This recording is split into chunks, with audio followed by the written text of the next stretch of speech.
Hello YouTube के प्यारे दोस्तों। तो आज हम लोग इस वीडियो पे वेरिएबल्स पे बात करने वाले हैं। तो आप लोगों ने जैसा 10th या 12th क्लास में पढ़ा होगा वेरिएबल्स के बारे में। तो वेरिएबल्स होते क्या एक्चुअली, तो अगर वेरिएबल का मतलब देखोगे डायरेक्टली तो वेरिएबल्स जो होते हैं कि मतलब उनका वैल्यू वेरी हो सकता है वेरिएबल्स मतलब। लेकिन जावा में या किसी भी प्रोग्रामिंग लैंग्वेज में हम लोग वेरिएबल से क्या समझते हैं, तो जावा या किसी भी प्रोग्रामिंग लैंग्वेज में वेरिएबल का मतलब होता है कि a place holder in memory. मतलब जो जावा का मेमोरी है, जो मेमोरी है कंप्यूटर का, उसके अंदर हम लोग एक प्लेस होल्डर मतलब एक जगह एलोकेट कर रहे हैं, जिसको हम कोई नाम देंगे वो जगह को मेमोरी में, और उस पे हम कोई वैल्यू स्टोर करेंगे, तो एक प्लेस होल्डर है।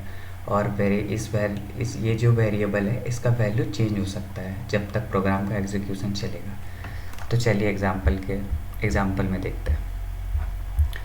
तो ये पिछले वीडियो में जो हमने हेलो वर्ल्ड का प्रोग्राम लिखा था वो भी यहाँ तक है। तो एक और फाइल क्रिएट कर लेते हैं, न्यू फाइल।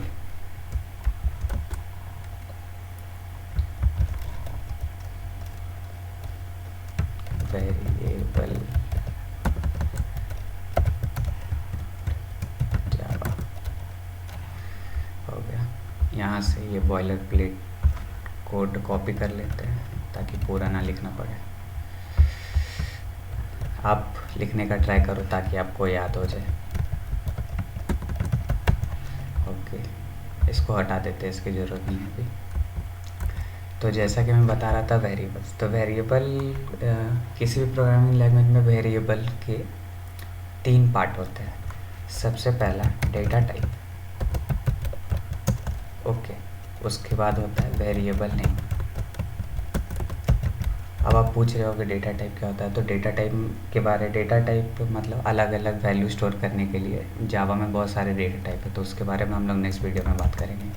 तो data type, variable name, equal to जो है वो असाइनमेंट ऑपरेटर है। तो ऑपरेटर के बारे में भी हम लोग आगे बात करेंगे, लेकिन अभी के लिए इक्वल टू मतलब आप कोई वैल्यू असाइन कर रहे हो। उसके बाद वैल्यू सेमीकोलन। तो ये है जनरल फॉर्मेट, हाउ कैसे हम लोग एक वेरिएबल का फॉर्मेट होता है डिक्लेरेशन का। तो इसको मैं कमेंट कर देता हूँ ताकि एग्जीक्यूशन में प्रॉब्लम ना हो। तो जावा में अगर हम लोगों को नंबर स्टोर करना है, होल नंबर, तो उसके लिए एक डेटा टाइप है इंट। तो इसमें हम लोग नंबर स्टोर कर सकते हैं। तो मान लो हमें एज बोल के एक वैल्यू में स्टोर करना है 22। तो ये हुआ सिंटैक्स कि अगर हमें वेरिएबल को इनिशियलाइज करना है, डिक्लेयर करना है, डिक्लेयर एंड इनिशियलाइज, ओके। तो वेरिएबल को हमने डिक्लेयर कर दिया। इक्वल टू मतलब हम लोग 22 का जो वैल्यू है इस वेरिएबल में पुट कर रहे हैं, एज वेरिएबल में। तो एक्चुअली क्या होगा, मेमोरी में जाके एक वेरिएबल क्रिएट होगा एज नाम का, जिसका डेटा टाइप क्या है, इंट है, और हम लोग उसमें क्या वैल्यू रख रहे हैं, 22। तो अगर हम मेमोरी में जाके इस एज वेरिएबल को देखेंगे तो इसके अंदर हमें 22 मिलेगा। तो ऐसा समझ सकते हो आप कि ये जो एज वेरिएबल है ये बस रेफरेंस है, जिसके वजह से हम लोग जिसमें हमें वो वैल्यू 22 मिल जाएगा। तो ये हमने यहाँ पे डिक्लेयर भी कर दिया वेरिएबल कि हाँ एज नाम का एक वेरिएबल है, उसमें हमने 22 कर दिया। अब ये एक लाइन में करने का तरीका है। इसका एक और तरीका भी ऐसा है कि आप ये फर्स्ट और दूसरा तरीका ऐसा हो सकता है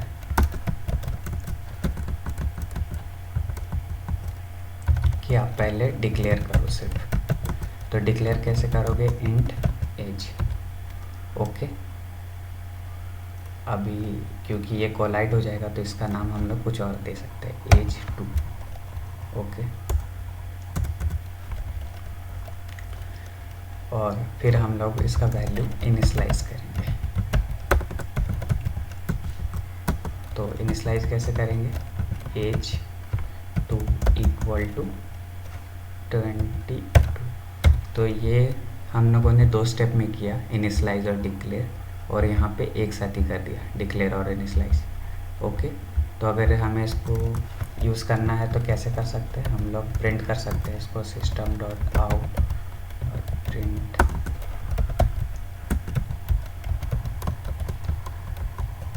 माई age is as.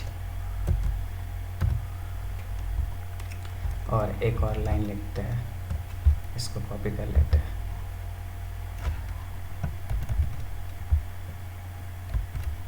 My age 2 is, यहाँ पे एज 2 का वैल्यू प्रिंट कर लेते हैं हम लोग, सेव करते हैं। तो जावा सी, आपको याद होगा पहले प्रोग्राम में हमने कैसे रन किया था, जावा सी और फाइल का नाम वेरिएबल डॉट जावा। कंपाइल हो रहा है, कंपाइल हो चुका। तो अगर आप देखोगे तो यहाँ पे आपको वेरिएबल डॉट क्लास का एक फ़ाइल मिलेगा, इसके बारे में भी आगे बताएंगे। तो ये वेरिएबल डॉट क्लास फाइल है, ये कंपाइल होने के बाद बाइट कोड में चेंज हो चुका है। अब इसको हम लोग रन कर सकते हैं, Java variable my age is 22, my age 2 is 22। तो देखा हम लोगों ने दोनों वेरिएबल को डिक्लेयर और इनिशियलाइज किया, तो दोनों का एंड रिजल्ट सेम है, बस लिखने का तरीका अलग है। तो आप ये भी यूज़ कर सकते हो, आप ये भी यूज़ कर सकते हो। चलो 1 मिनट के लिए देखते हैं कि अगर हम इसे इनिशियलाइज नहीं करते तो क्या आउटपुट आता है। तो हम फिर से यहाँ पे आके रन करेंगे। एज 2, यहाँ पे हमें एरर मिली है, variable age 2 might not have been initialise. तो अगर आप एक वेरिएबल को इनिशियलाइज नहीं करोगे तो आपको एरर आएगा कि ये वैल्यू जो है इसको इनिशियलाइज नहीं हुआ और आप उसको यूज़ करने का कोशिश कर रहे हो। तो इसको फिर से कर देते हैं, कंट्रोल सेव, कंपाइल करते हैं, कंपाइल हो गया, रन करते हैं, सही। तो वेरिएबल में एक और चीज़ है कि वेरिएबल का तो ये जो फॉर्मेट है आप हमेशा इसको याद रखो। सबसे पहले डेटा टाइप, वेरिएबल का नेम और उसका वैल्यू क्या असाइन करना है, और इसको 2 तरीके से कर सकते हैं।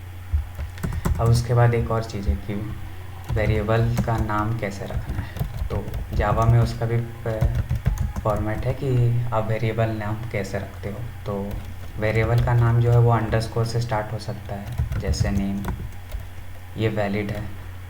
तो मैं कुछ एग्जांपल दिखाता हूँ कि वो 4 वैलिड वेरिएबल नेम्स। तो ये अंडरस्कोर से स्टार्ट हो सकता है, इस अल्फ़ाबेट से स्टार्ट हो सकता है। नेम, आप उसमें वर्ड भी यूज़ कर सकते हो, जैसे नेम 1, लेकिन वर्ड से स्टार्ट नहीं कर सकते हो आप, या किसी स्पेशल सिंबल से स्टार्ट नहीं कर सकते हो अपना वेरिएबल का नाम।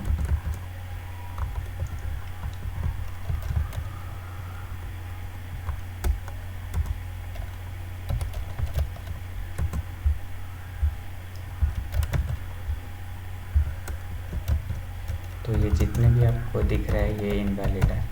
और हाँ, अगर आप अपने वेरिएबल में जैसे नेम स्टार, ये भी इनवैलिड है, नेम हैशटैग, ये सारे वेरिएबल्स। बस अगर आपको स्पेशल कैरेक्टर यूज़ करना है तो आप अंडरस्कोर और नंबर यूज़ कर सकते हो, वो भी नंबर्स को से वेरिएबल का नाम स्टार्ट नहीं कर सकते।